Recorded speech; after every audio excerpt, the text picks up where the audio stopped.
Os meus Boa noite, convidados oficialmente, né? Até agora parece que os meus convidados não apareceram. Se aparecerem, eles pegam um trem andando, né? Como o Alexandre já está na filosofia clínica e a Irani também, cada um no seu tempo e no seu ritmo, né?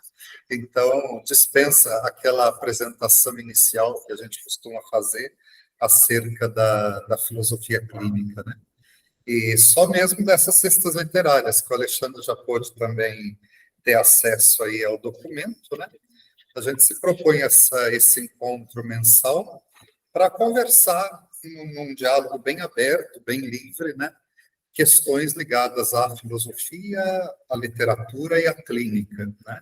Nada com aquele chamado rigor científico, mas um exercício livre do pensamento mesmo, né? E cada mês alguém vem trazendo uma obra própria ou de terceiros, né?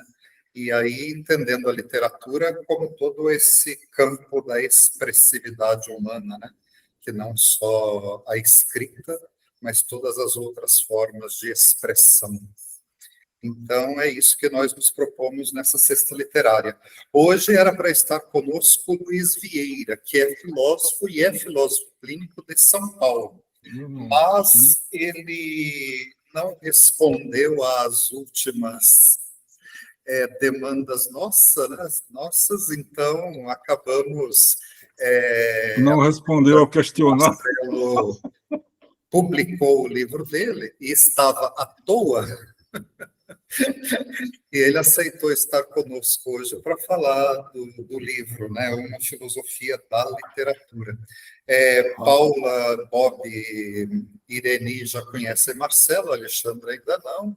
Então, Marcelo, faça aí uma apresentação sua e você está livre para conduzir o diálogo da forma que você achar melhor, Marcelo. Aí, algumas intervenções possíveis que tivermos, a gente vai fazendo de acordo com a leitura do texto proposto. Né? Certo. Então, vamos...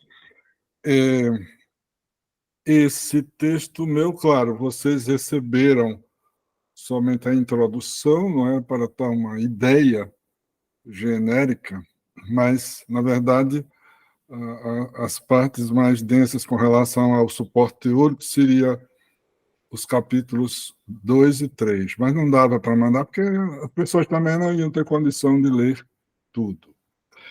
Esse texto meu é um texto que estava adormecido há muito tempo, era um projeto que eu guardei muito tempo, fui modificando, reformulando, mas retomei há uns 6 anos e comecei a escrever. Me deu muito trabalho, porque filosofia da literatura. Quando eu falei para um amigo filósofo, primeira vez, ele disse, mas como assim, filosofia da literatura? Parecia que eu estava falando de uma coisa assim do outro mundo. Eu digo, a filosofia é uma reflexão crítica que pode fazer objeto quaisquer coisas. Qualquer coisa pode ser tomada como objeto da reflexão filosófica. E, portanto, a literatura. Ele ficou assim olhando para mim, parecia que eu tinha falado grego. Mas, enfim, foi um trabalho que se eu soubesse escrever, teria ficado menor, né? Resultou em 490 páginas. Se eu soubesse escrever, acho que seriam 250 ou 300. Eu fico repetindo demais, eu sou muito explicativo, né, e termino ficando prolixo. Mas, enfim, eu tive essa intuição para fazer uma filosofia da literatura, porque eu percebia, eu sempre gostei de literatura, da área como tal, desde minha época de estudos de segundo grau, e percebi como filósofo que não havia sequer essa nomenclatura, filosofia da literatura. Depois de muito estudar, muito pesquisar, eu encontrei em 3 autores, mas só o termo, nenhum desenvolvimento. Foi em Bachelard, depois, num português, um tal de Fidelino de Figueiredo, ele escreveu um texto que está aí na introdução, quem leu viu, Prolegômenos para uma filosofia da literatura, que de filosofia não tem nada, é só um resumo histórico das ideias dos pré-socráticos, Aristóteles, Ivaí, Descartes, enfim. Mas ele usou esse termo referindo-se a um congresso de filosofia e crítica literária que houve na Hungria, na Universidade de Pécs, e lá esse termo foi usado e reconhecido, né? Tem aí no texto de vocês, é para uma filosofia da literatura, né? Em alemão, a Literaturphilosophie.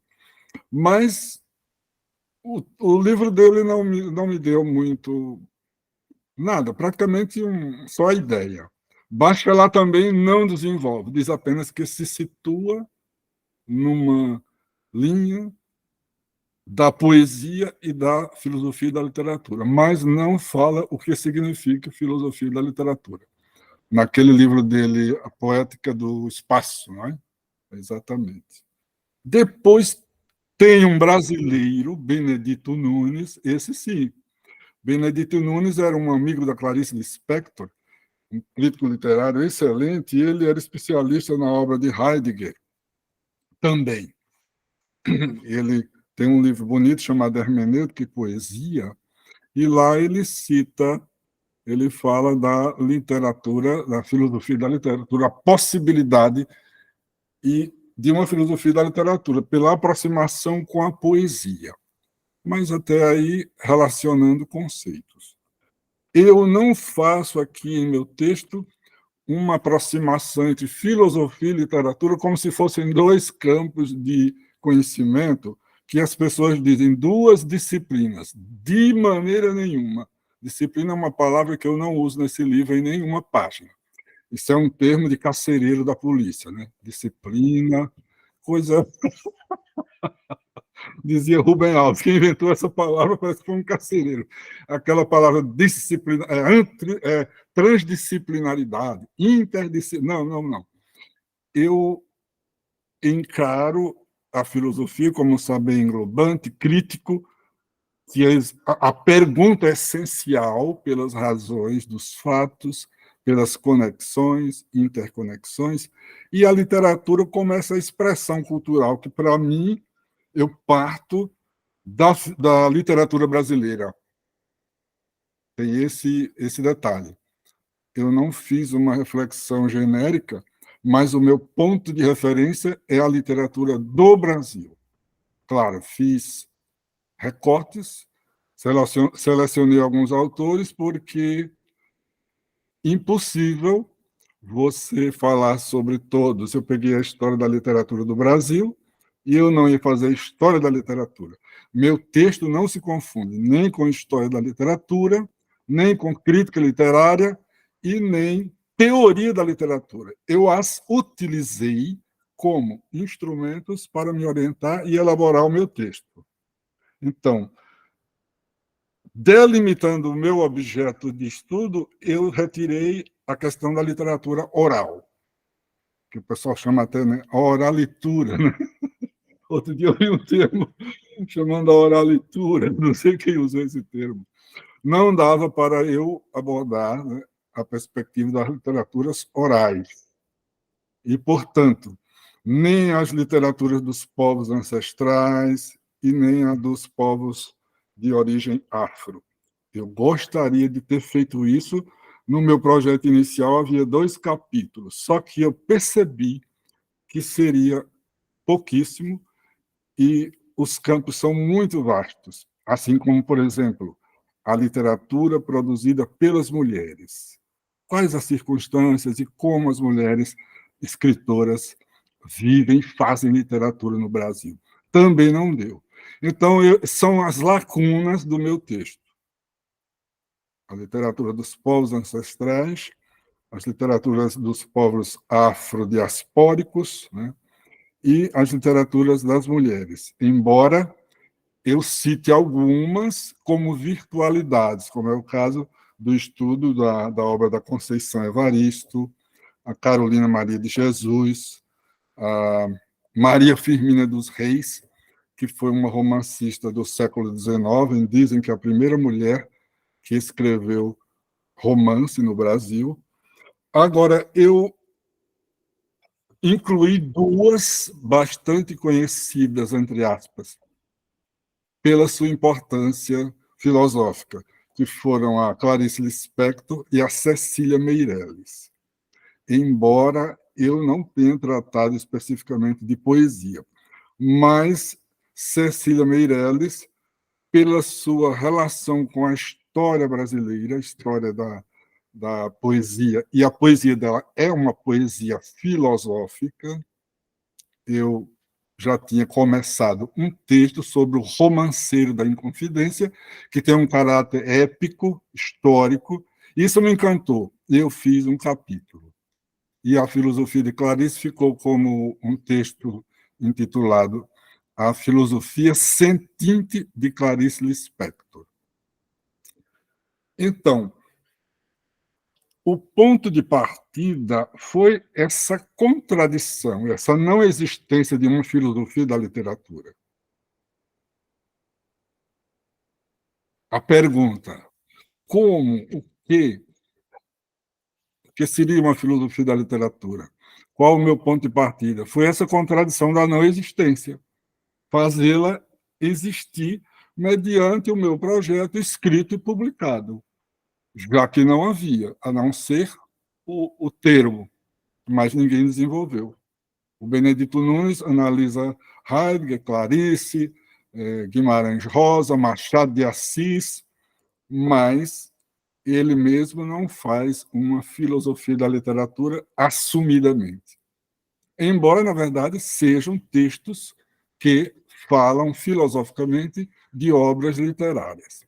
Agora, outra razão essencial da minha escolha foi a constatação de que, para nós brasileiros e brasileiras, a literatura é exatamente o nosso modo de pensar. Nós não temos uma tradição, uma preeminência filosófica na história do Brasil. Nossos pensadores são romancistas, escritores, poetas, contistas. O primeiro texto, por exemplo, que funda o romantismo no século XIX Suspiros Poéticos e Saudades. Imagina, só o título já é o texto filosófico que funda o romantismo no Brasil. E o cara foi publicar lá na Itália. Domingos José Gonçalves de Magalhães. Veja que coisa louca. Mas, lendo, quem gosta de literatura, quem já leu literatura brasileira, sabe, são os nossos grandes pensadores, são os escritores. E eu parti dessas origens literárias, falando de um pensamento filosófico literário do Brasil.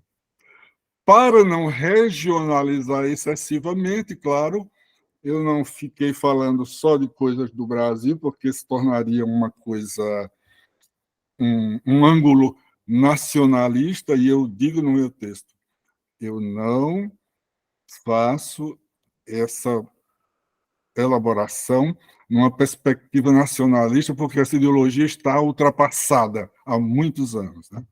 Não é buscando uma filosofia, nem uma literatura nacional, nem identidade filosófica nacional.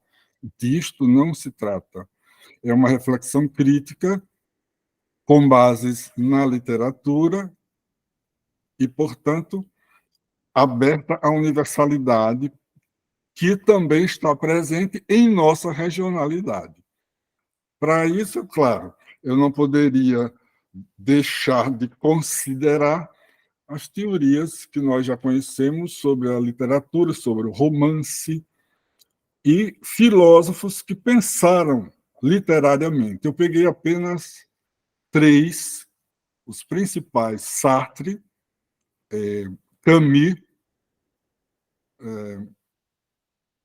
Deleuze foram esses três que eu tomei como referenciais pensadores, que eu chamo pensadores da literatura.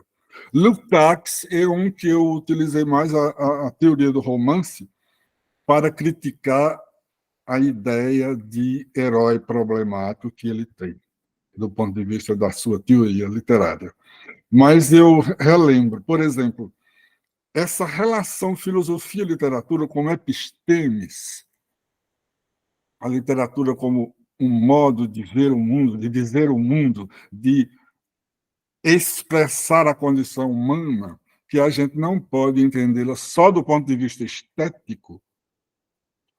Não é possível entender literatura só dessa maneira. Então, por exemplo, há pensadores que, como Sartre, ele começa pelo romance. Veja que interessante. O romance, a literatura, melhor, ela funda a filosofia. Vocês observam na história? Na filosofia ocidental, a história das filosofias ocidentais, o que é que vem primeiro? A poesia. Hesíodo, Homero, né? Os clássicos da poesia antiga, né? Pré-Aristóteles. Então, depois é que vai se racionalizando, sistematizando outras formas de racionalidade que a gente vai chamar filosofia. Assim também, em alguns pensadores, a literatura vem antes da filosofia, como se fosse fundante do pensamento filosófico. Sartre começa com o romance A Náusea. Depois ele vai partindo e elaborando obras especificamente filosóficas, como Sei o Nada, o Existencialismo é o Humanismo, e culmina com a crítica da razão dialética. Mas, por exemplo, Albert Camus, um dos grandes escritores, e ele, basicamente, eu o chamo um filósofo da literatura, porque ele fez um pensamento através de romances, de textos literários. Ele tem, acho que só, eu não conheço toda a obra dele, mas os dois textos filosóficos especificamente dele, que não são romances, são O Mito de Sísifo e O Homem Revoltado. Principalmente esses dois têm um grande conteúdo filosófico, são verdadeiras obras de metafísica. Mas um deles, O Mito de Sísifo, tem uma coisa curiosa, um capítulo desse livro é filosofia e romance. Muito bonito. E vocês sabem, ele escreveu peças de teatro, aquele outro livro, A Peste, né? É um romance crítico no sentido benjaminiano, de crítica da sociedade, em que ele queria mostrar a animalidade, a bestialidade humana, né? E a crítica da sociedade, mostrando que a peste é a própria sociedade capitalista. Ele diz que a peste é a sociedade. Então, esses pensadores, de certo modo, eu os tenho como referenciais para mostrar que o que eu falo, estou falando de uma filosofia da literatura e não está só num espaço regional nosso, brasileiro, mas que faz essa dialetização com a produção filosófica mundial. Eu destaquei só alguns. Por exemplo, como referenciais teóricos, eu escolhi Trotsky, tem um livro belíssimo dele que eu não sabia, descobri recentemente, Literatura e Revolução. Depois, o que eu já falei, o Lukács, Teoria do Romance e Realismo Crítico. Deleuze, com aquele livro dele, O que é a Filosofia, porque ele tem uma ideia muito bonita, que é a de personagem conceitual. Deleuze e Derrida, tá? Eu tinha esquecido outro, Derrida. São pensadores que se ocuparam com a literatura. Até o Derrida tem uma expressão muito estranha que ele dizia que buscava um pensamento que não fosse nem filosofia, nem literatura. Aí eu digo, bom, eu também não sei qual esse, Mas ele falava nisso, essa busca, né, de um pensamento crítico que não ficasse limitado a uma área de conhecimento. E por aí eu vi caminhos para se elaborar o que eu chamei de filosofia da literatura. Essa foi a minha ousadia. Então, eu parti da contradição do não saber.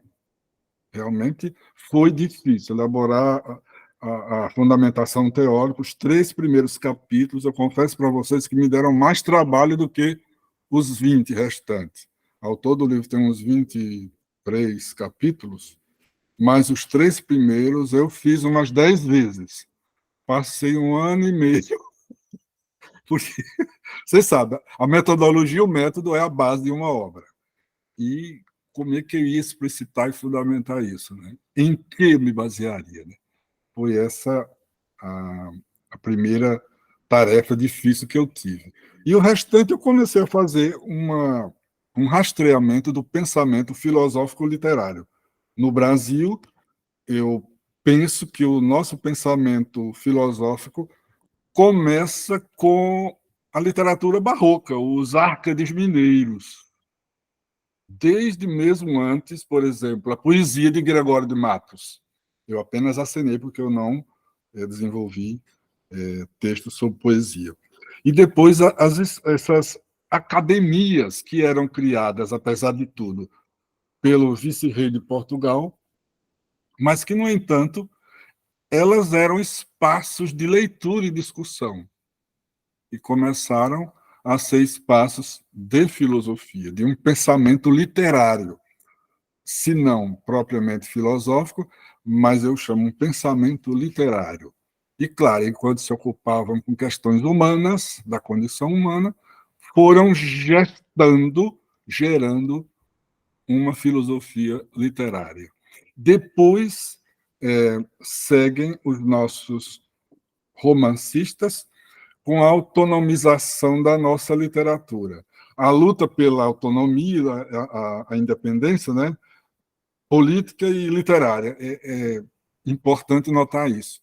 Nós conquistamos uma literatura muito antes da nossa independência política, que até hoje está para acontecer. Mas nós temos uma literatura riquíssima. E textos de escritores assim verdadeiros jovens, como, por exemplo, Adolfo Caminha, que é do século XIX, um cara que morreu com 30 anos, e ele escreveu um romance chamado Bom Crioulo, com questões antropológicas que até hoje são discutidas e estudadas. O pessoal do naturalismo, como Aloysio Azevedo, o outro autor o Manuel de Oliveira Paiva, que escreveu Dona Guidinha do Poço, o Domingos Olímpio, que escreveu a Luzia Homem, textos que, inclusive, foram censurados durante...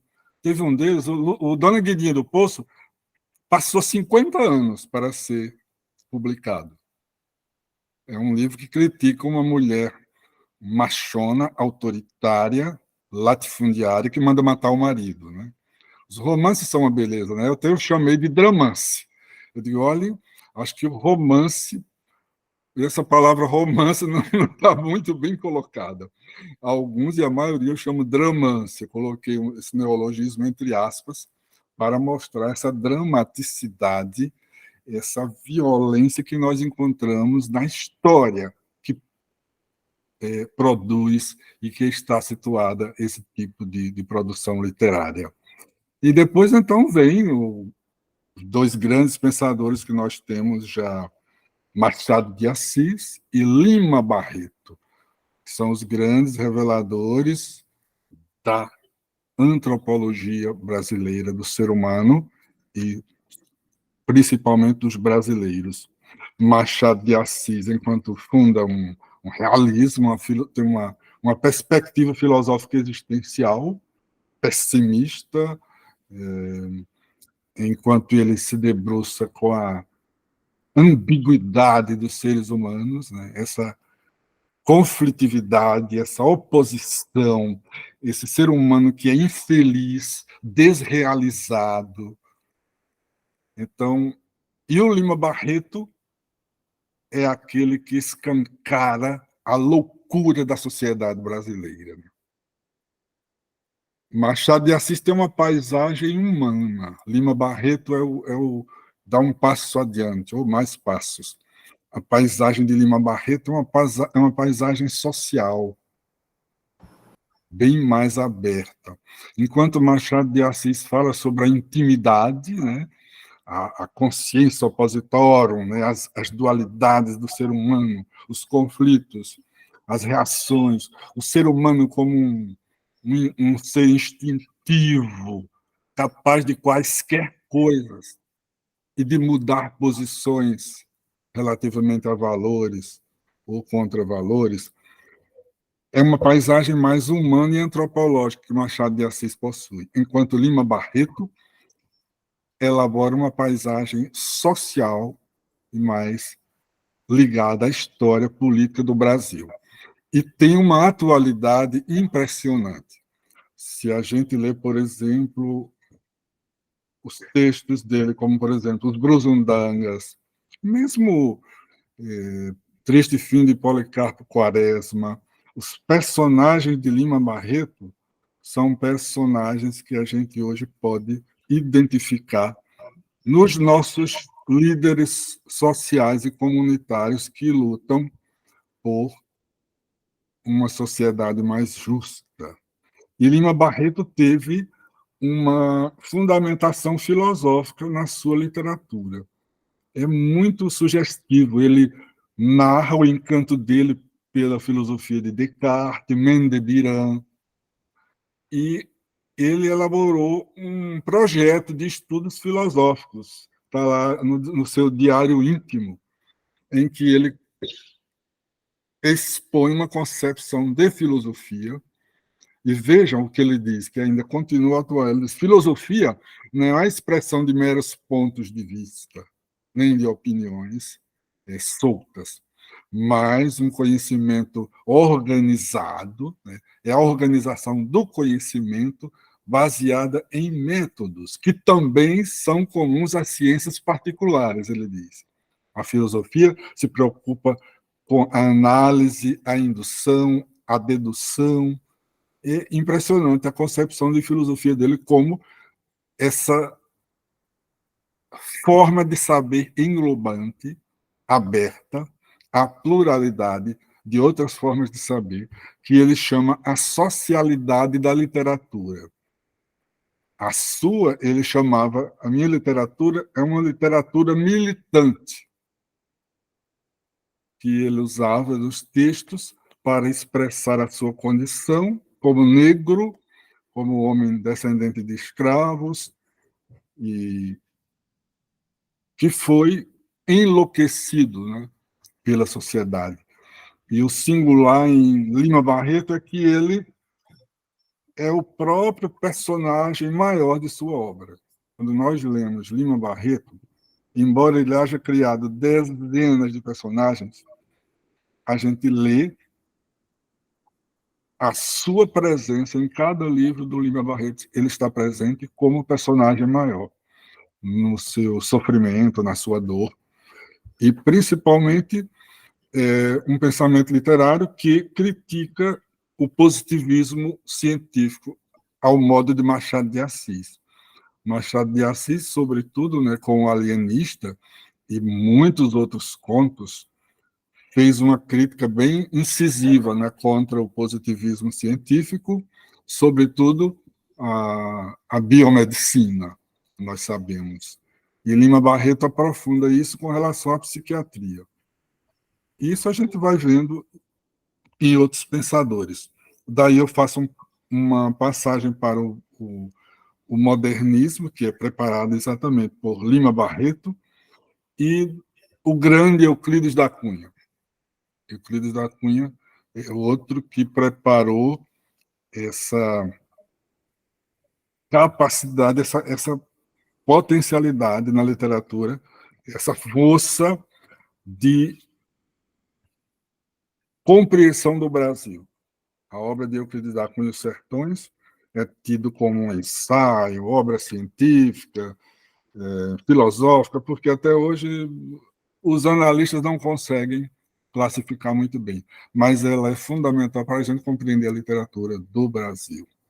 Então, indo por esse caminho é o básico, e depois eu passo para a questão da filosofia moderna, mas o método que eu faço é sempre relacionando autores, ou seja, a intertextualidade partindo de um autor para outro, vendo em que um está presente no outro e de que maneira um ultrapassa o outro. Mas a questão para a filosofia da literatura que eu coloco é essa. Vendo uma obra literária, um romance, um conto, a pergunta deveria ser essa: a que nos conduz esse texto, por exemplo? Um romance. A gente lê um romance e as pessoas ficam preocupadas com aquela coisa escolar, de analisar o enredo e ficam comentando aquela historinha, mas a que nos conduz isso? Que valores, antivalores, habilidades, inabilidades, uma obra literária nos apresenta? Né? Que visão de ser humano existe dentro daquela obra? Né? E, portanto, como não existe texto literário que seja absolutamente esgotado na sua análise, porque toda obra artística é polissêmica, não é? E muito mais uma obra literária. Nós encontramos temáticas antropológicas variadíssimas em cada romance que nós pegamos. E se nós queremos realmente pensar filosoficamente, partindo das culturas brasileiras, que eu chamo a multiculturalidade brasileira, a nossa riqueza maior é a literatura. Nossos pensadores são exatamente nossos romancistas. Graciliano Ramos, Lima Barreto, Machado de Assis, Adolfo Caminha, o José Lins do Rego, a Raquel de Queiroz, Clarice Lispector, a grande poetisa Cecília Meirelles, e assim por diante. O Guimarães Rosa. Eu fiz um paralelo entre os sertões de Euclides e o sertão ontológico de Guimarães Rosa. Saber a disparidade entre ambos. Né? E como eles permanecem até hoje atuais. Certo? Marcelo, eu ia sugerir que você abrisse a palavra para que, né, caso alguém tenha alguma manifestação, e eu já quero fazer uma manifestação, de uma certa forma, criticando também uma expressão que você usou. O romance que você citou eu sempre confundo o nome da personagem, Dona Guidinha do Poço. De quem? Dona Fulana do Poço. Dona Guidinha do Poço. Então, você se referiu a ela como uma mulher machona. Ah, sim. Eu acho que hoje, devido preconceituosa a expressão. Hoje, devido a toda essa questão que a gente tem em voga e que é importantíssimo trabalharmos, né? Eu penso que alguns termos eles soam de uma forma muito pejorativa e acabam tirando, de uma certa forma, o foco de questões, né, de gênero bastante importantes a serem trabalhadas, né? Então, talvez valesse colocar a personagem como uma mulher autoritária, por exemplo, né? Sem essa... porque eu quis... Eu lembrei do paralelo com Luzia Homem. Sim.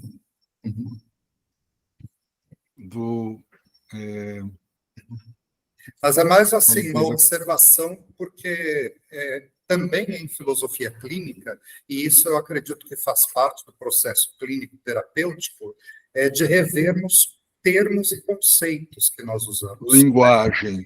A questão da linguagem ela é muitíssimo importante, né? E quando a gente olha para as singularidades de modo especial, para cada singularidade, determinados termos podem ter, né, uma significação muito pesada, né? Então, eu penso que é bacana a gente estar atento a essas questões também, né? Acho que é importante. E, principalmente, porque você afirma, como você falou e está escrito no livro, que a literatura é também uma fonte de conhecimento que vai sendo construído, que vai sendo elaborado, né? Então, também por isso, né, rever termos, eu acho que é bacana. Mas eu acho que é legal abrir a palavra para caso alguém tenha alguma observação, perguntas, né? Para... É o preconceito da gente estar na linguagem, né? A ideologia é uma coisa muito sutil, muito perigosa, né? É porque tem, por exemplo, uma personagem do Cortiço, de Aloysio Azevedo, que eles não mesmo, é como a machona, né? Eu acho que eu já li tudo isso, que é impressionante, é o preconceito, porque era da época. Pode falar. Irani parece que queria... Eu ia dar as boas-vindas também para quem chegou depois, né? A Fátima, o Neide, né? O Giovanni. Ah, sim, eu estava vendo o Neide. O Neide. Giovanni. A Fátima, que está escondidinha aí atrás. Fátima está escondida, né? Pois é.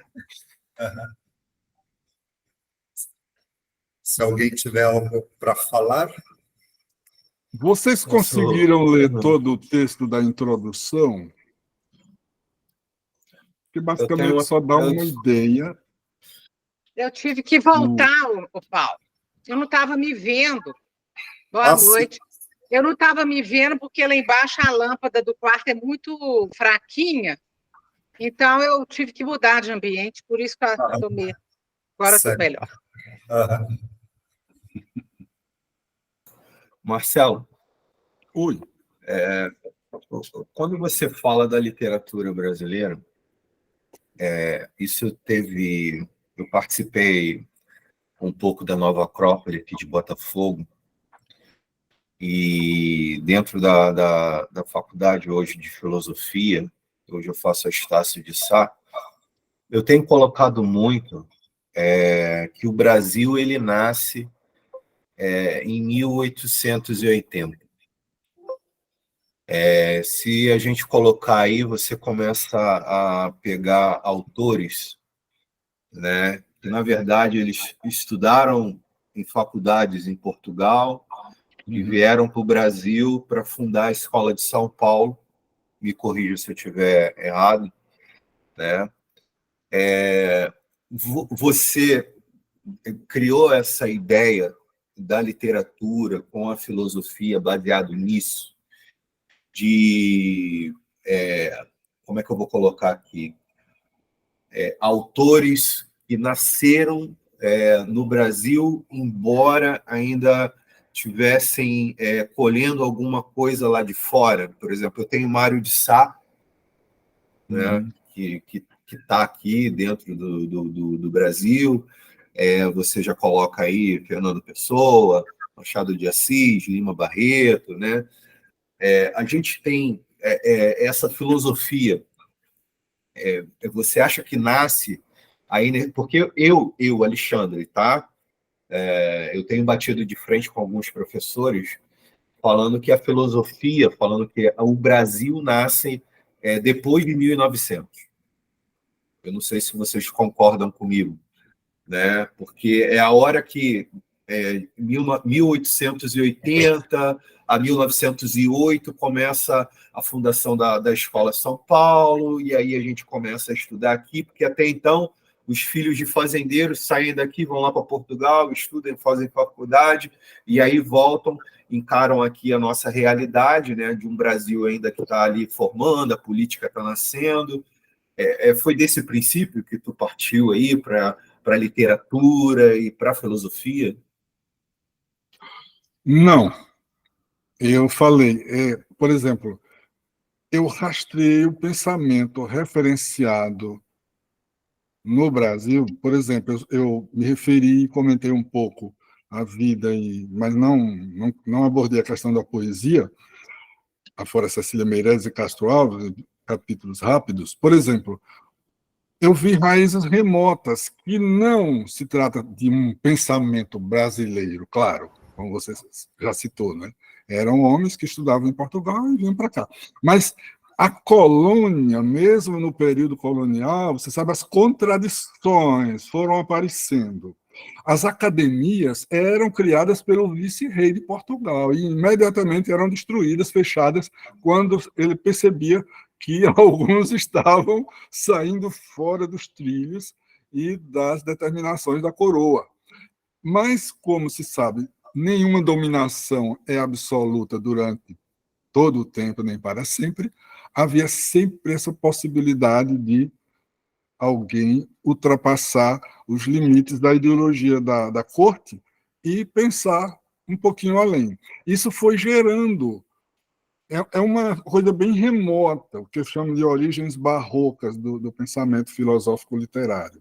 Por exemplo, a gente fala mais dos árcades mineiros, né? Mas houve academias em Pernambuco, Salvador, São Paulo, diversas academias de escritores, eram mais poetas, né? E pessoas ligadas à literatura que se reuniam, claro, eram grupos de elite, de homens brancos, mas já se tratava de alguém, de grupos que se reuniam para ler literatura, pensar literatura, e partindo disso foram surgindo ideias sobre o Brasil, não somente ideias coloniais. Esse é o dado importantíssimo.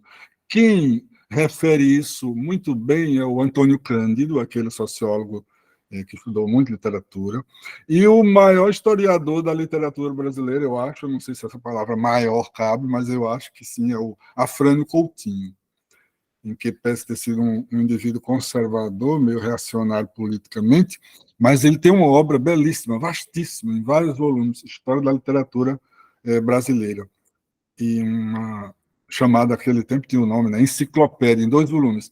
Então, ele faz esse rastreamento. Jorge Amado, por exemplo, mesmo já no século XX, ele participou de uma dessas academias, jovenzinho ainda. É uma tradição, né, que vem de longe. Agora, não sei, o Brasil, para mim, sabe, Alexandre, o Brasil, os Brasis, né? Nesses autores a gente descobre Brasis. Machado de Assis tem 2 Brasis, que ele tenta colocar mais na intimidade das pessoas, nos casamentos, nas carruagens, naquela coisa mais intimista, enquanto Lima Barreto escancara os Brasis da miséria, do trabalhador, do lumpen, né, como Marx dizia, do desgraçado, explorado, dos loucos, né? O enlouquecimento dos seres humanos na sociedade, isto é colocado, eu fiquei impressionado. Desde o século XIX, quando a gente pega os romances naturalistas, com a presença da loucura nesses textos. Eu fiquei impressionado. A quantidade de referências de personagens que eles falam delirantes, ou mesmo dizem enlouquecidos. É impressionante. Desde, por exemplo, tem uma obra que eu comprei recentemente, é rara, de José do Patrocínio, Os Retirantes. Depois tem a Fome, de Rodolfo Teófilo, é o primeiro romance que tematiza a fome, de 1890.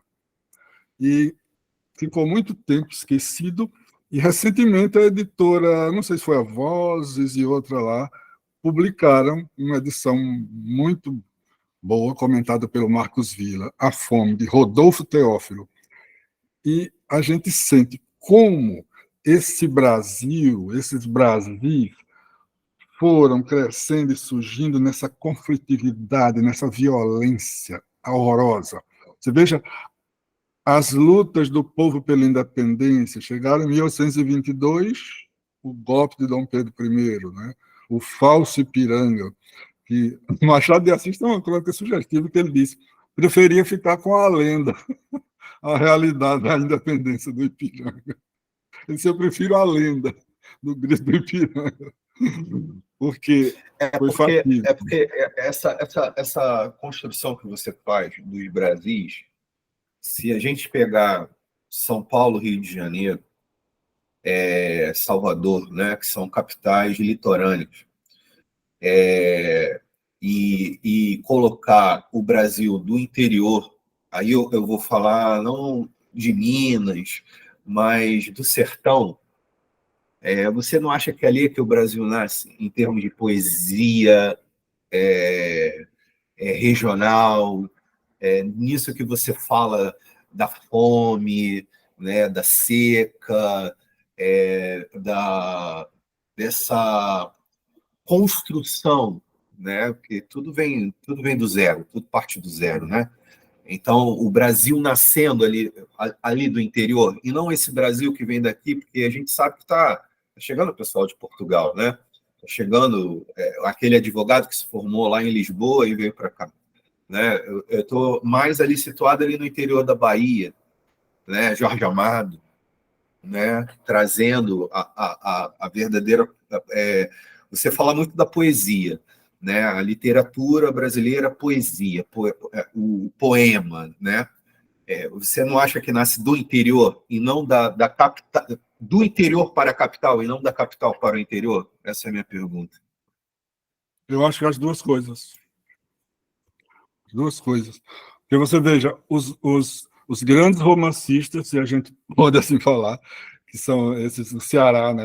O Adolfo Caminha, o Domingos de Oliveira Paiva, o Rodolfo Teófilo, cearense, né? Lá do norte, naquele tempo chamava o norte, né? Não havia denominação nordeste. Já posteriormente outros, como a Raquel de Queiroz e outros. Mas tinha, por exemplo, Dionélio Machado. O Marcelo, Josué de Castro. Mas isso aí é mais um sociólogo. Ele escreveu também um romance. Depois, né? Ele, inclusive, só um pouquinho, ele, inclusive, oferece o livro a Raquel de Queiroz, ao José Américo de Almeida, Romancistas da Fome no Brasil, e a memória do Rodolfo Teófilo e Euclides da Cunha. Exato, lindo, Pois é, eu fiquei muito preocupado, mas fiz essa referência a Josué de Castro, porque, além de ele ser da minha terra, Pernambuco, ele foi um cientista que tirou o tema da fome da questão da seca do Nordeste. Nós éramos estigmatizados como a terra da seca, é a seca que produz a fome. Na seca de 1877, né, que é retratada um pouco no romance Luzia Homem, do Domingos Olímpio, e diz que no Nordeste morreram cerca de, acho que 500.000 de pessoas, imagina, naquele tempo. Alguns dizem que não, foi só no Ceará. Você imagina os demais estados, que não tinham IBGE, não tinha estatística. Imagina, 1877. Tempo do Império, de uma coisa absurda. E então, essas origens críticas duras, esses romances chamados romances da seca tematizavam com essa tecla monótona de que era a seca, a fome, a miséria. E Josué de Castro vem e retira o tema da fome desse fatalismo da natureza e diz: não, a fome é uma questão geopolítica. Ela é produzida sociologicamente. Ele era médico, cientista social, foi um homem extraordinário que escreveu um livro que ainda hoje é um clássico atual, Geografia da Fome. Isso. Um pensador brasileiro não pode esquecer. Excelente. Não pode deixar de ler Geografia da Fome. Ele, para completar esse parêntese, ele, por causa desse livro e da sua praxis, ele morreu exilado durante a ditadura militar. Foi para a França e lá morreu de tristeza. Mas, olha, ele tinha duas obras famosas, aliás, era Geopolítica da Fome, que ele falava naquele tempo dos países que tinham fome, era o Japão, a China, que esse ficou superado pela própria denominação e o próprio mapa mundial, que não corresponde mais à realidade. Mas Geografia da Fome continua atualíssimo, porque ele estuda a questão antropológica dos efeitos da fome no ser humano, no pensamento, como afeta o raciocínio, a que leva o ser humano quando está com fome. E eu, baseado nessa ideia de Josué de Castro, questionado por ele, eu coloquei um item nos temas antropológicos finais do meu livro, que é a fome, um questionamento aos filósofos. Porque quais filósofos se preocupam com a fome?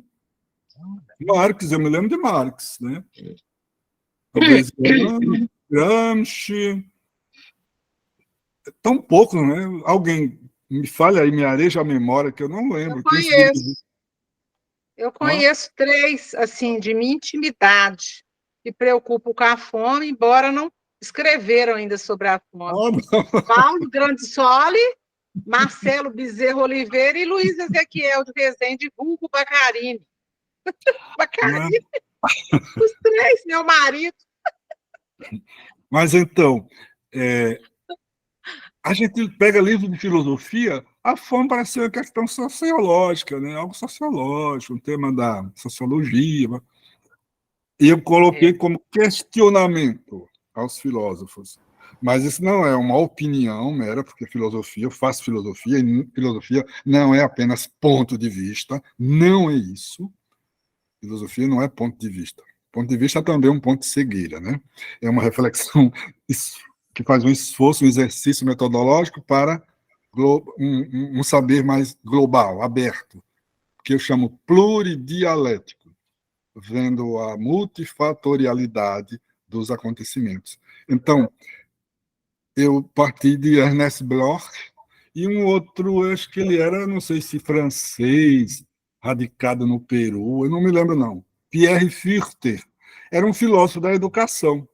Ele tem um livro bonito do século passado, Educação e Utopia, não é, Paulo? Você tem esse livro aqui, que eu usei, Educação e Utopia, Pierre Fürter. E ele estuda a obra de Ernest Bloch e dissecando a questão de como a fome deforma as pessoas e o que isso traz de consequência para a existência humana, ou seja, a que leva a produção da fome, o que ela provoca nos seres humanos. E Josué de Castro mostrava isso, ele dizia que o ser humano com fome, que é a maior humilhação que um ser humano pode sentir, depois da tortura, e aliás eu acho que a fome é uma espécie de tortura, porque ela é produzida geopoliticamente, ele diz que o ser humano com fome, observemos nas pessoas de rua, ele regride a sua animalidade primata e se torna uma espécie de caçador. E até o olhar, né, a magreza, né, dele, a subnutrição, os olhos ficam arregalados, como se fosse não, ele se torna um caçador de uma presa para saciar sua fome. E então vem à tona a sua animalidade, todo o seu instinto, tudo que a gente pode imaginar, né, que o faminto, você não sabe, não pode ter um discurso para dizer para uma pessoa que está com fome. A única coisa que a gente pode fazer para quem tem fome é dar comida. Nenhum discurso pode entrar na mente de uma pessoa que está faminta, a não ser paralelamente com a comida que a torne digna. E mesmo assim, atinge a fundo, a fome atinge a fundo a estrutura de valores da pessoa e desestrutura. Josué de Castro, como médico, ele estuda isso. Eu não vou falar porque acho que seria redundante e não é o caso. Mas eu coloquei essa temática. Eu acho, Alexandre, que o Brasil ele vem se gestando nessas lutas, nesse sangue. Veja, 1817, a insurreição pernambucana. Aliás, mesmo antes, 1710, houve o primeiro grito de exigência da República, que o nosso hino de Pernambuco, de modo bairrista, diz: a República é filha de Olinda, porque lá em 1710 houve uma tentativa de grito de independência republicana. Isso foi sufocado, claro. Forca e tudo que se pode imaginar. Em 1817, 1824, e por aí vai. Em 1835, a Revolta dos Malês, os negros da Bahia. E tudo isso eu coloquei em paralelo. Nossos pensadores, poetas e romancistas foram presenciando isso. Na obra de alguns, isso aparece, como, por exemplo, Castro Alves. Castro Alves ficou com essa tarja de poeta dos escravos, né? Romantizaram Castro Alves e até o embranqueceram, mas ele tem uma potencialidade crítico-libertadora na sua poesia. Isso é inegável. Acho que aí, Alexandre, eu já vejo a gestação desse Brasil conflituoso, conflitivo, desde antes. Mas aí eu caio na seguinte pergunta, e isso tem dado o que falar lá na faculdade. Você fala da literatura, aí você traz ela para a filosofia, está lá o Brasil, a gente sabe que tem um Brasil nascendo, um Brasil que está sendo, eu acredito que ele ainda está com 2 meses, tá? É isso que eu estou batendo de frente, o filósofo nascendo agora, né, Alexandre. Da onde vai surgir a nossa filosofia? Porque na Nova Acrópole, lá nos estudos, eu vi que você tem filosofia na Índia, tem lá a sua filosofia. Eu estou lendo agora um livro do Johann Gustav, que é o Alexandre o Grande, onde você acompanha ali a filosofia de Aristóteles, de Platão, né? Ele, Alexandre Magno, tem a filosofia dele. Você vai ter a filosofia hoje da América do Norte, você tem a filosofia tolteca, que é da América Central. Você acha que hoje a gente pode dizer que nós temos a nossa filosofia do Brasil? Você já conseguiu ver isso com esse estudo que você teve da literatura, que nasce da fome, que nasce dessa desigualdade social, que vem do escravo, que na África tem a filosofia, né? Tem a filosofia dela lá na África,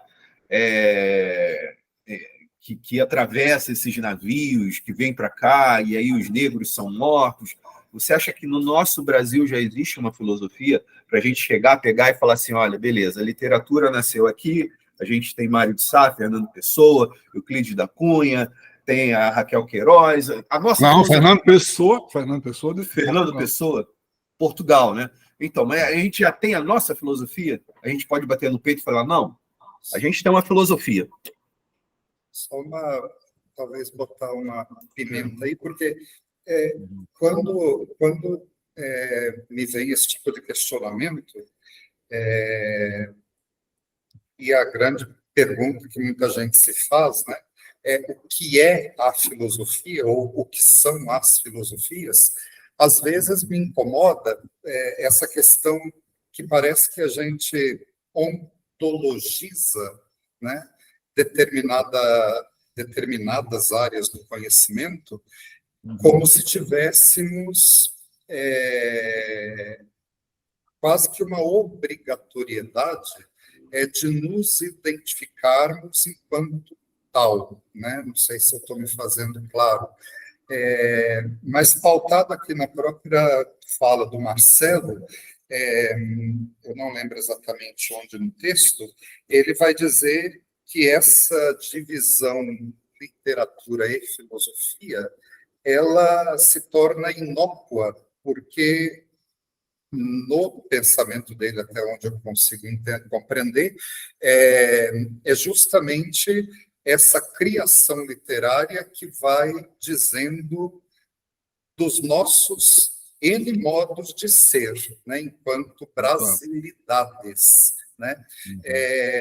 E para mim, o principal dessa obra está justamente na tentativa de evidenciar esses modos de ser, pegando, no caso, a filosofia como uma reflexão da existência, né?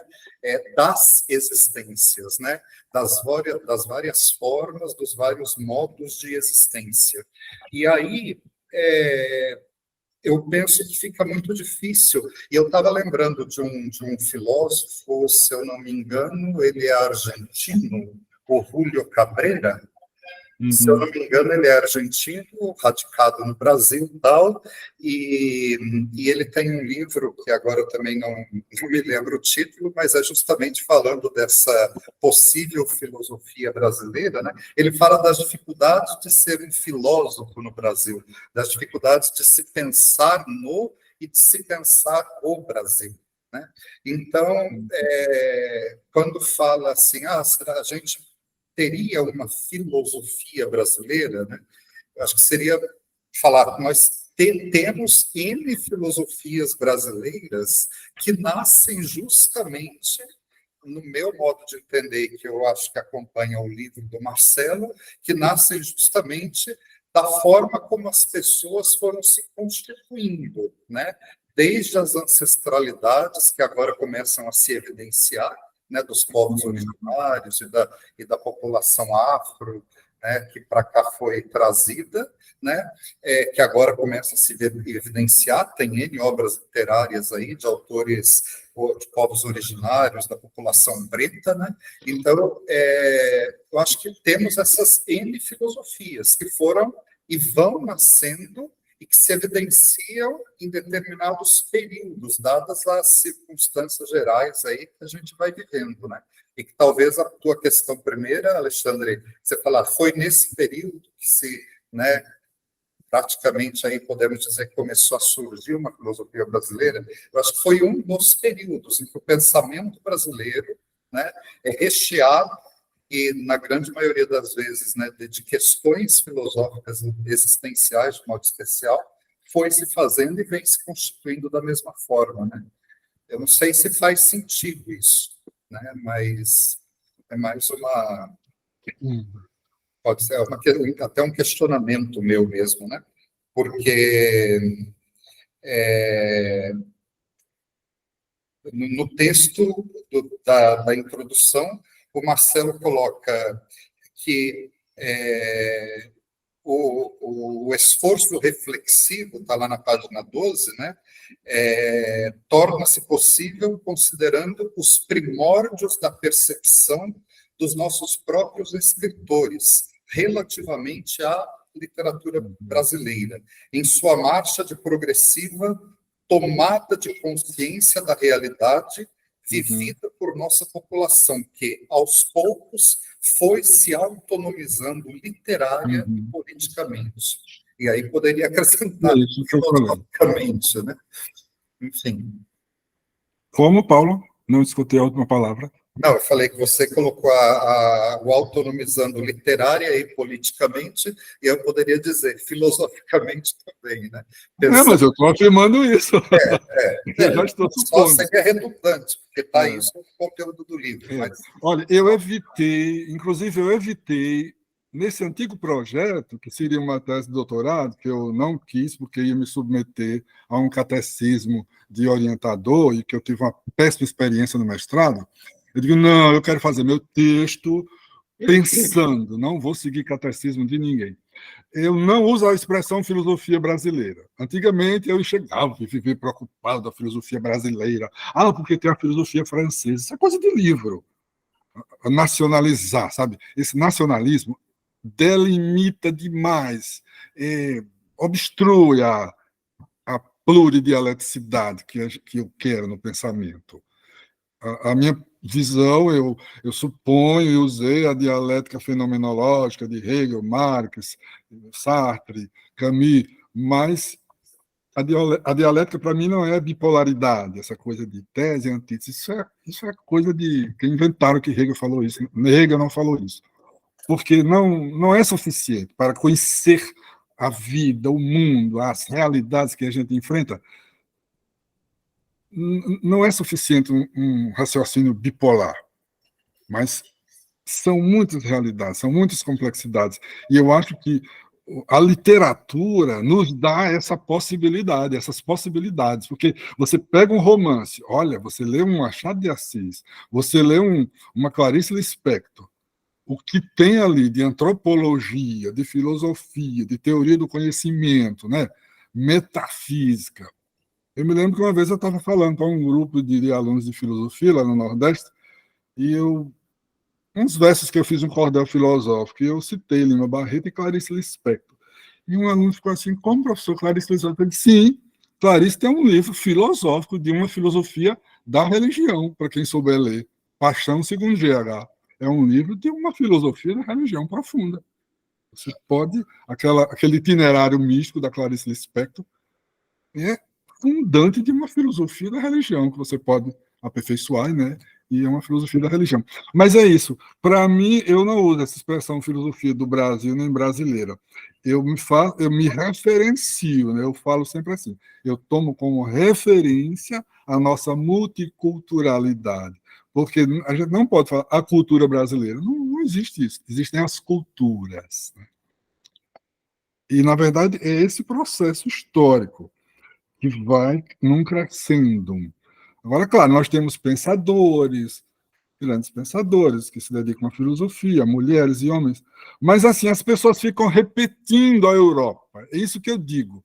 Eu não vou ignorar a filosofia ocidental, eu disse bem claramente lá num dos capítulos, na perspectiva metodológica, e na introdução mesmo. Eu não vou ficar aqui repetindo Descartes, Kant, Platão e Aristóteles. Isso já existe demais. Eu quero um pensamento que suponha alguma criatividade. E nós, brasileiros, temos essa riqueza cultural, que é a nossa literatura. Eu acho que nosso pensamento, se a gente for falar assim, sabe, Alexandre? O nosso pensamento filosófico, eu acho que são os nossos, né? É uma coisa bem, bem ampla, bem plural. Estão nas nossas literaturas. Né?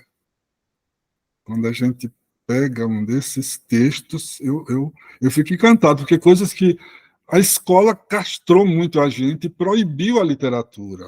Eu coloco essa ideia no meu livro, a literatura como um direito, o direito ao conhecimento, o conhecimento filosófico e o conhecimento literário. O que é que nos fizeram? Botava a gente para fazer fichinha de um livro de Machado de Assis, e o que é que faz os personagens, o que é que não sei o que a Capitu fez, que não fez, aquelas bobagens, aquelas idiotices. Jamais eu vi um professor me perguntar o que é que esse autor, o que é que esse romance traz para a vida. O que é que ele diz da vida, da violência, do amor, do ódio. Não, eram umas bobagens para você fazer fichinhas, né? Até tem uma coleção antiga da Attica, que uma vez por outra eu pego nos sebos assim para rever uma obra antiga, e tem aquela ficha anexa, né? Cheia de idiotices para idiotizar os alunos. Mas... eu falo com a Paula muito sobre isso, que se a gente pegasse a filosofia, né, um adolescente hoje, eu ainda falo quarta e quinta série, não é mais, mas se o Alexandre, em 1986, lá na quinta série dele, tivesse uma boa aula de filosofia, nossa, minha vida seria muito diferente. Imagina se a gente pega e cria uma escola de filosofia ali, eu não sei se vocês conhecem aqui a Rocinha, né, uma das maiores favelas aqui da América Latina. Né? Imagina, em vez de fazer ali do outro lado tem uma... Não desmerecendo, né? Uma casa que faz prancha de surf para os menores poderem ir para a praia, né, surfar. Imagine se ali fosse criada uma casa de filosofia. Imagina como é que não seria, né, a mentalidade desses jovens que falam que não tenho esperança, preciso de cota para entrar na faculdade. Imagina eles estudando filosofia, né? Filosofia e arte, né? São áreas belíssimas que abrem as mentes. A beleza... A arte. A arte, muitos teatros. Ontem foi a abertura de um teatro aqui, Teatro Bradesco, dentro do Jockey Club, tinha fechado, e um amigo meu, o Caio, conseguiu agora reabrir ele. I Love, que é Primo agora, né? Uma nova casa de teatro ali. Imagina isso. É lógico, o teatro aqui no Rio de Janeiro ele é caro. Não vai ter uma criança que vai pegar. Eu queria poder bancar um grupo de crianças ali da favela e levar eles para o teatro. Eu acho importante isso, né? A arte, ela é importante, sim. A gente gostaria só assim, a gente procura cumprir o horário, nós estamos a 15 minutos aí do nosso horário. Não sei se mais pessoas querem ter a palavra também, né? Porque senão a gente acaba ficando com o domínio da palavra. Não sei se mais alguém que leu o texto gostaria de se manifestar. Oi, Paulo. Oi, Marcelo. Oi, na realidade, eu entrei, mas eu nem li o texto, então eu estou assim, sem saber muita coisa, mas eu gostei muito quando ele usa o termo pensamento literário, né? Do que falar em filosofia, né? Porque, na realidade, são vários contextos, né, sociais e os pensamentos. Eu gostei muito de pensar a partir da literatura, né? Acho que isso para os adolescentes, né? Fui professora da escola pública também, há muitos anos atrás, sou aposentada, e a partir do texto, a partir da realidade deles, né? Pensar as questões e o que o texto afeta a gente, né? Em que sentido os textos nos afetam. Fiquei pensando isso nessa ficção, né? De como afeta na nossa vida, não é? Que texto vocês gostariam de ler, que tem a ver com vocês, né? Pensei, eu acho isso maravilhoso, né? É uma maneira de você, ao mesmo tempo, ser afetado pelo texto e também eles se afetarem, né? Eu gostei muito do termo pensamento literário que o Marcelo trouxe, apesar de eu não ler o livro ainda, como eu falei, caí assim de paraquedas aqui. Achei interessante quando ele coloca também o dramance, né? Que é esse drama do romance, né? São termos... E quando ele utiliza também, quando ele cita o Marx, o Hegel, como dialética fenomenológica, né? Então, desse apanhado de muita coisa que ele falou, porque eu também não tenho muito... Eu vou ser sincera, não leio tanto literatura assim, né? Eu vim da área de ciências físicas e biológicas, então, o meu contexto não era muito da literatura, mas quando ele cita Clarice Lispector, alguns autores realmente eu li e gosto bastante, e aí quero parabenizar o Marcelo, né, que sempre teve essa maneira de tentar e de fazer um esforço, né, de escrever de uma maneira muito séria, porque ele cita desde o começo a questão do método e da fundamentação, né, Marcelo? Que eu achei fundamental, mas eu não posso falar muita coisa porque eu não li o livro. Tá bom, gente? Mas eu estou... Como eu gostaria que vocês lessem, porque... Nem estou com ele assim em minhas mãos, mas gostaria, realmente, quero ter acesso para poder ler, porque eu sei que você trabalha de uma maneira muito séria, você mesmo fala da questão do método, você fala da fundamentação, de uma dialética que não é de oposição, né? É isso que eu achei interessante, falar dessas contradições que a gente tem no Brasil, né? E como lidar com essas contradições, daí não dá para falar numa filosofia, né? Né? E acho a questão, o pensamento literário, achei extremamente interessante esse termo. Gente, eu estou aqui de paraquedas, mas estou adorando estar aqui ouvindo vocês. Boa colaboração, Neide. Obrigada, viu? Prazer em encontrar, muitos eu não conheço. Eu, há muitos e muitos anos atrás, eu comecei filosofia clínica com o Paulo, com o Marcelo, né? Hoje eu estou na área de mediação, né? Você sabe. Virei mediadora. Prazer ter você aqui também, Onete. Paulo levantou a mão, talvez fosse legal quem tiver falar, e Marcelo poderia, no final, fazer um fechamento, tá bom? Fechamento. Marcelo, eu li o texto, sim, mas a questão do pensamento, a filosofia, mas o pensamento brasileiro ser literário é uma coisa que me pegou, me marcou. Eu costumo falar que eu sinto saudade de um tempo que eu não vivi. Um tempo que as pessoas se reuniam na sala de casa para ler um bom livro. E saraus literários. porque eu penso que a nossa cultura começou a degringolar quando esse tempo acabou. A leitura, né?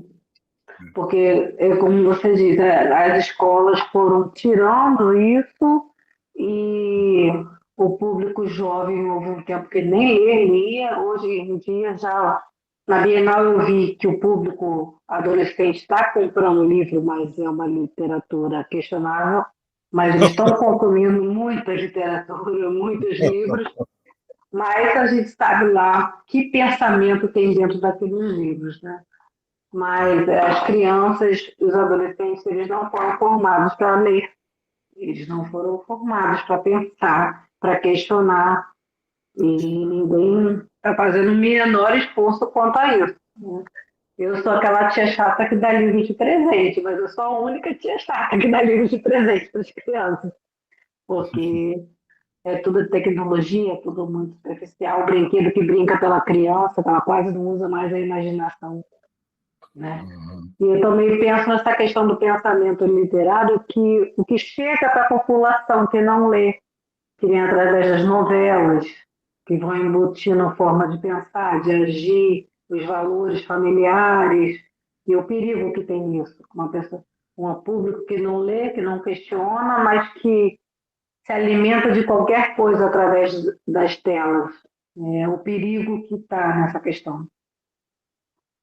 É um público consumista, né? Nós não temos muitos leitores, temos muitos consumistas. Outro dia eu cheguei lá na livraria Martins Fontes, a única digna desse nome de livraria em São Paulo, sei lá. Todas quase fecharam, mas se tornaram verdadeiros shopping center de bugigangas. Martins Fontes ainda continua, né? Muito bonito. Aí tinha lá um escritor com... Eram dois romances, não sei o que era aquilo, nem me interessei. Estava aquela fila de adolescentes, todas mulheres, as meninas, né? Aí aquela mulher, assim, em traje, parecia uma fada madrinha, com turbante, um vestido babados, assim, sentada, né? E uns livros de capa dourada, luxuosíssimos. Eu digo, meu Deus, um livro desse, quanto não será? E eu perguntei ao caixa, assim, o rapazinho disse, olha, aquela fila, aquele barulho enorme, aquele fuá, aquele fuzuê. Aí o caixa disse, professor, nem me fala, que hoje está uma agonia. Eu disse, o que é isso? Essa autora está lançando o quê? Isso é fantasia. Coisa na linha de Harry Potter, fadas, né? Duendes, sabe? Essa mercadoria de fácil digestão. Essas frases feitas. Eu não sei se a Fátima levantou a mão, Fátima. Quero. É isso. Pegando o gancho do Marcelo aí, Marcelo, primeiro que a gente comentou essa semana que eu me surpreendi com o ex-marido da Sandy, né? Ter colocado que estava lendo o livro do Tolstói, A Morte de Ivan Ilitch, e que aquilo abriu a cabeça dele. De repente, é bom mesmo ter aberto a cabeça para largar que a mulher fútil dele. Quem sabe? Nossa Senhora! Eles falaram que o romance foi o pivô da separação. Uai, que venham outros pivôs igual a esse nesses livros, porque realmente para casar com uma mulher limitada daquela, a partir do momento que você lê um livro desse aqui, realmente o cara pirou, né? Então, valeu a pena ele ter lido, né?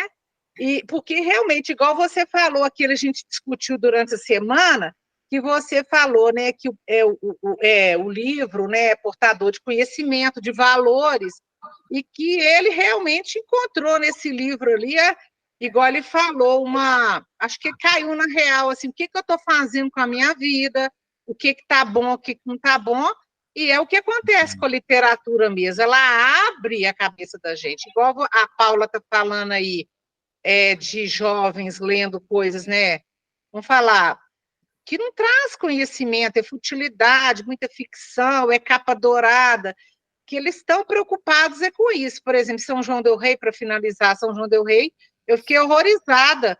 Eu tenho um bairro aqui que chama Matozinhos, que é onde fizeram um shopping. Aí tem, como o Marcelo fala, tudo que é bugiganga, e fora aquele monte de farmácia, né? É Droga Raia, Araújo e tal. Nessa rua, eu andando nessa rua que é extensa, nessa avenida, Josué de Queiroz, eu fiquei impressionado. Sabe o que tem nessa rua? Lanchonete, academia de ginástica, salão de beleza e loja de bugiganga. Eu não vi uma livraria, eu não vi nada assim. Eu quero comprar um livro, nem um sebo, nada, só isso aí: academia, lanchonete e farmácia. Só farmácia eu contei 5. A maioria popular, né? As populares para vender genérico a preço de sal, entendeu? Então, é desse jeito, eu fiquei impressionada. Só uma observação também, viu, Fátima, crítica, porque o Marcelo cita, inclusive, na página 13, que ele fala: propomos essa delimitação temática com a consciência de que a ficção não é pura imaginação, sem contexto, por surgir calcada em dados de vivencialidade histórica de nossa regionalidade cultural. Então, necessariamente, um texto literário que seja ficcional imaginário, né, como esses citados, não podem deixar de citar algum questionamento existencial, né? Eu acho que vai muito do momento em que aquele leitor, aquela leitora, principalmente a meninada, está vivendo, né? E alguma questão pode, né, eu acho que vir à tona. Então, isso eu acho que serve como questionamento, como crítica também, né? E também a forma como você se dirigiu à ex-esposa, né, esqueci o nome dele, Lima lá, né? Também não deixa de ser, de uma certa forma, um prejuízo, porque a gente não conhece existencialmente a pessoa, né, para saber das profundidades ou não, né, ou até que ponto a pessoa pode ser ou não considerada uma pessoa profunda. Eu olho desde o meu lugar, né, e a pessoa também tem os lugares dela e ela tem o direito de se dizer dos modos dela, né? Eu até lembro não sei se foi na última Sexta Literária, desculpem me alongar, rapidinho, estávamos falando de temas variados lá e surgiu a questão do filme da Barbie, né?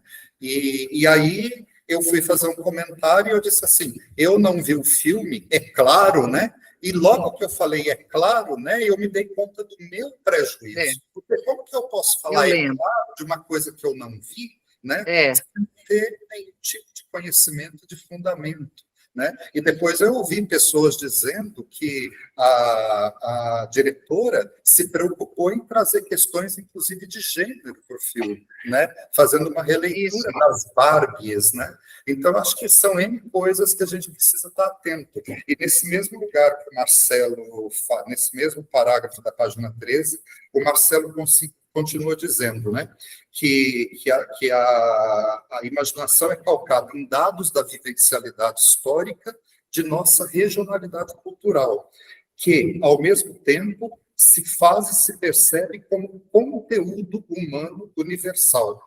Dentro dela, eu existo e busco elaborar um pensamento sobre a vida e o mundo, assim como os interpreto e compreendo com o auxílio metodológico da filosofia. Isso aqui, para mim, é terapêutico também, né? De a gente ter esse olhar mais aberto para essas N outras coisas que, às vezes, a gente até pode conhecer, né? Mas acaba não se aproximando daquelas outras pessoas que fazem uso desses recursos literários, por exemplo, para saber como que é a existência dessas pessoas mesmo, né? Eu acho isso importante, a gente ressaltar. Né? Desculpa me alongar aí. Não sei se mais alguém... Desculpa, eu te cortei, né? Mas... Irene? Não, tá certo. Oi? Não, eu achei que foi super pontual a sua colocação. Eu acho que enfim, é esse Brasil que nós temos, né? E que ele está aí a caminho, que ele está enfim, sendo repensado, né? Marcelo traz aí, né, brilhantemente, para mim foi uma aula que eu agradeço de verdade, com tanto conhecimento e, enfim.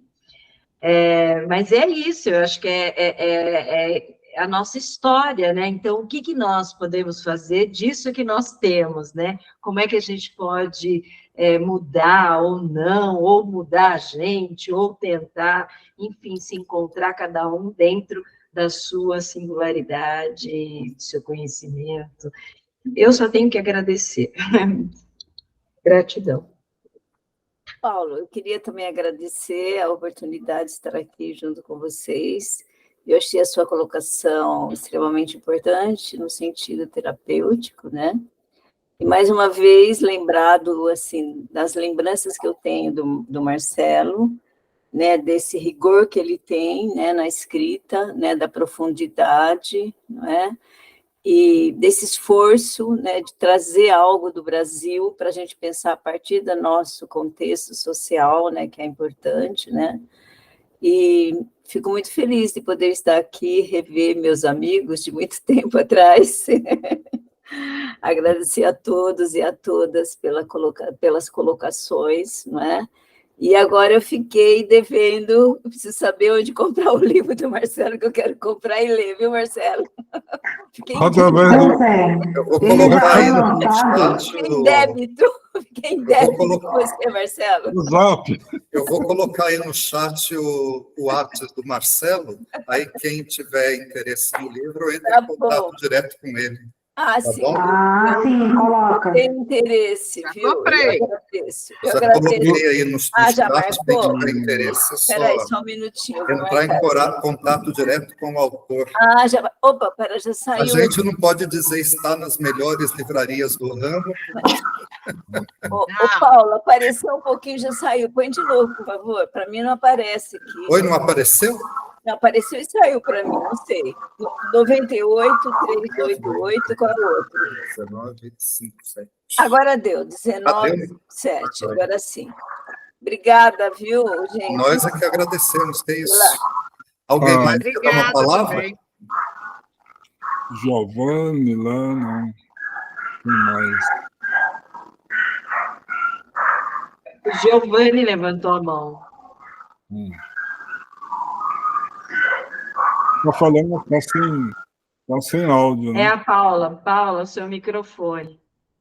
Ah, já foi. Ele está falando, mas eu não estou ouvindo. Eu fiquei muito feliz e estou te dando os parabéns por esse trabalho e acredito que ele vai ter o seu espaço, sabe? Porque há uma carência, né, dessa abertura, dessa localização, dessa filosofia, né, brasileira, e que ela não está dentro, né, desse rigor metodológico da academia. Eu acho que ao fazer essa escavação na literatura e na arte, eu acho que a gente vai deparar com essa verdadeira filosofia, né? Através da nossa antropologia e da nossa história aí. Parabéns, é esse lugar mesmo que é o espaço filosófico que a gente encontra, né? No discurso e na historicidade das pessoas. Então, por exemplo, José de Alencar, né, que seria aquele velho romancista que fala do Guarani como aquele homem medieval, né? Aquilo já é Brasil, aquilo somos nós, né? E era gostoso ouvir aquela história, não era? A gente identificar como, né, um medievalzinho lá, né? Todo bonitinho, charmoso, sei lá. Eu acho fantástico isso aí, a gente descobrir a nossa beleza aí, né? Esse rigor que a academia daqui para frente que se vire para identificar na sua obra aí o que eles querem colocar na prateleira. Mas parabéns e vou pedir o Marcelo, o Paulo para levar lá para Gramado e eu vou adquirir sua obra e vou ler com todo capricho. Tá bom, meu amigo? Parabéns pelo trabalho. Como eu quero saber da apreciação de vocês? É porque, claro, Ninguém poderia, né? Nem a introdução, as pessoas estão muito cheias de compromissos. Houve colegas para quem eu mandei hoje a comunicação, eu sei que eles não viriam. Mas eu queria dizer uma última coisa, com relação à terapia. Olha, a literatura, já que vocês todos trabalham com clínica, né? Eu não, eu fiz filosofia clínica, mas abdiquei da clínica, nunca fiz estágio. Foi só o Mobral da filosofia clínica, eu parei. Mas, olha, as pessoas que sofreram muito, historicamente, elas disseram, vocês certamente sabem disso, quem já leu literatura e história, grandes seres humanos, ou pequenos, desde o João Cândido Felisberto, o líder que chama o Almirante Negro, o líder dos marinheiros na revolta da Chibata, eles dizem, eu só não enlouqueci porque tinha livros para ler. A literatura salva do enlouquecimento, das loucuras da sociedade. É impressionante. O Lima Barreto, todas essas pessoas que sofreram grandes dramas humanos, eles se valiam da literatura. Tem gente que exagera, né, a ponto de dizer que você tendo livros você não está só, né? É um exagero, mas a leitura tem essa dimensão terapêutica, e a literatura, principalmente, porque num livro só você encontra caminhos, né? Seja num poema, num romance, os romances históricos, né, são muito densos. Você veja o romance de Adolfo Caminha, Bom Crioulo, a Luzia Homem, do Domingos Olímpio, eles têm uma questão que é hoje o tema da transgenericidade, discutido hoje, que naquele tempo não havia esse conhecimento, nem essa liberdade, esses livros foram censurados. A Dona Guidinha do Poço passou 50 anos na censura. Só foi editado em 1952, você veja. E nem é tão essas coisas. O Bom Crioulo, que trata da homoeroticidade, houve críticas horrorosas, esse livro ficou lá embotado a partir de 1980, que começou a ser reproduzido e vendável, né, pelas livrarias, as editoras. Mas a censura destruiu muito o nosso pensamento. Eu coloco isso. Um dos grandes entraves que houve no nosso pensamento filosófico, em todas as áreas, foram as ditaduras. Jorge Amado, eu cito aí onde a fonte, naquele texto, Literatura Comentada, ele deu entrevista e ele disse, em 1937, foi 38, no golpe de Vargas, no estado autoritário de Vargas, 1.684 obras minhas foram queimadas em praça pública, em São Paulo, Rio de Janeiro e Salvador. Olha, só um escritor teve 1.600 e tantos volumes queimados. E outros, e outros, e outros. Que a gente tem livros que ainda hoje a gente procura nas bibliotecas, estão ausentes, porque a ditadura de 64 suprimiu. Consciência e Realidade Nacional, de Álvaro Vieira Pinto, que fundou a obra de Paulo Freire, deu a fundamentação para a teoria da conscientização. Esse livro é uma obra em 2 volumes. Você não encontra nas bibliotecas. É raríssimo. Não foi mais reeditado, claro, é muito datado já, mas teve uma significação histórica profunda. E a ditadura surrupiou e queimou. Mas é assim, e eu me lembrei desse dado, né? Todos os seres humanos na história, Gorky, um grande romancista russo, ele foi mandado embora com 12 anos da casa do avô. A mãe dele morreu, o pai, e o avô disse, vá-se embora daqui que eu não quero mais tomar conta de ninguém, não. E ele ficou na rua, aquele Máximo Gorky, grande romancista russo. Aí ele disse que foi tudo, foi lavar prato, foi lustrar sapato, carregar coisa nas costas, fretes, e disse que num restaurantezinho, parece que de um barco, um navio, lá um ferribote, tinha um cozinheiro que gostava de livros e emprestava a ele romances. Olha, ele era adolescente e começou a ler aqueles livros, se encantou e é um dos maiores romancistas da história da literatura. É muito encantador a questão do conhecimento literário. E esse conhecimento foi censurado, continua ainda, porque a gente está num país escravista, ainda temos trabalho escravo, e eu digo aqui, a gente trabalha a literatura e a filosofia, só a última coisa que eu quero dizer, ela trabalha exatamente com as nossas memórias, boas e perigosas. E filosofia é exatamente isso, acentuar as nossas memórias para que elas não sejam esquecidas, que é um grande perigo. E eu fiz um esforço enorme para colocar do início ao fim do meu texto a presença do povo de Canudos, das greves, e fiquei estarrecido. Os nossos romancistas, quase todos, eu digo todos, não colocaram nenhum lugar para os nossos indígenas. É vergonhoso, mas isso aí eles falharam.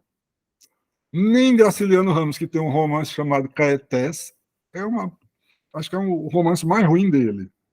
Dizem que ele mesmo não gostou desse romance e depois não falava mais. Disse que queria renegar na obra dele. O primeiro romance, Caetés, não tem nada de história indígena, não. É um personagem infeliz que quer fazer uma história da ascendência dele, que ele disse que vinha dos Tupinambás, mas ele era ignorante, não sabia pesquisar, e termina o romance sem escrever a história. Ele queria escrever a história dele como descendente de índios, mas não sabe, nem sabe pesquisar, e termina o romance todinho sem nada. E todos os demais, você não vê a presença dos indígenas, nem Raquel de Queiroz, nem Graciliano Ramos, nem Jorge Amado, vê os negros, né, como escravos, como sombras, mas como sujeitos, olhe, é difícil. Mas agora eles e elas estão falando por si, né? Então... Ah, sim. É isso que eu coloco lá, através de Maria Firmina dos Reis, Carolina Maria de Jesus e Conceição Evaristo, que eu tive a oportunidade de votar para que ela recebesse o prêmio Jabuti, e ela foi escolhida, né, agora. Eu sou membro da UB de São Paulo e eu votei em Conceição Evaristo.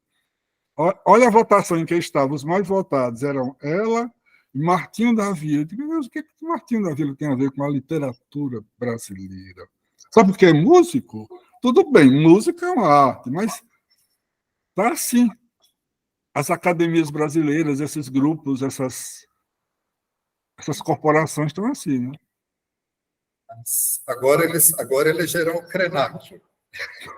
Ah, bom, agora... Então temos um representante dos povos originários lá. Né? Já foi aceito? Oi? Foi aceito? Foi. Aqui, ó. Aí está o Krenak. Mas eu não sabia que ele tinha sido... sim, ele é um pensador indígena. Ele tem mais de 60 livros escritos, né? É verdade? Mais de 60. Eu não sei dizer números, mas ele escreveu bastante já. Gente, nós estamos... Ultrapassamos o tempo. Não estamos na Globo, nem na Record, nem no SBT, etc., mas estamos com o tempo estourado. Muito agradecido pela oportunidade. Obrigada. Obrigada, viu, Marcelo? Obrigada, Paulo. Obrigada, gente. Marcelo, parabéns, Marcelo. Tchau. Parabéns. Boa noite. Obrigada, Tchau. Muito grande estar aqui. Tchau. Muito agradecido.